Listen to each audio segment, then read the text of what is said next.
অৱশেষত উদ্দেশ্যপ্ৰণীতভাৱে সাম্প্ৰদায়িক হিংসাৰে হিন্দুৰ তেজ ফাকুৰ খেলা তাহিৰ হুছেইন দোষী সাব্যস্ত হ'ল।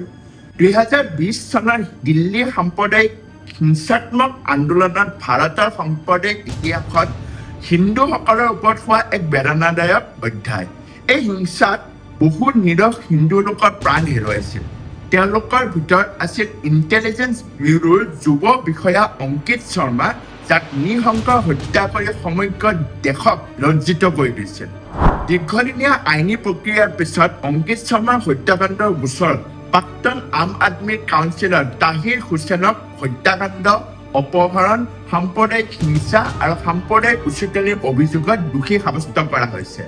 লগতে দেশদ্ৰোহী উমৰ খালিদৰ দৰে ব্যক্তি এই গণহত্যাৰ লগত জড়িত আছিল। এসময়ত কংগ্ৰেছ আৰু আম আদমী পাৰ্টীৰ বাঘা নেতাই তাহিৰ হুছেইনক নিৰ্দোষ বুলি উপস্থাপন কৰিছিল আৰু তেওঁৰ পক্ষত আখ্যান গঢ়ি তুলিছিল। কিন্তু আজি আদালতে ৰায় দেখুৱাইছে যে সত্য আৰু ন্যায় শেষত নিজৰ পথ বাছিয়ে লয়। অংকিত শৰ্মা কেৱল এটা নাম নহয়, তেওঁ কৰ্তব্য পালন কৰি থকা এজন ভাৰতীয় হিন্দু যুৱক আছিল, যাৰ পৰিয়ালে ন্যায়ৰ বাবে দীৰ্ঘদিন অপেক্ষা কৰিব লগা হৈছিল। ন্যায় বিলম্বিত হ'ব পাৰে, কিন্তু সত্য চিৰদিন লুকাই নাথাকে।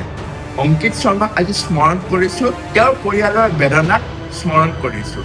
ইতিহাসৰ হিন্দুৰ ওপৰত হোৱা এই অত্যাচাৰ অধ্যায় কেতিয়াও ভাৰতবাসীয়ে পাহৰিব নোৱাৰে।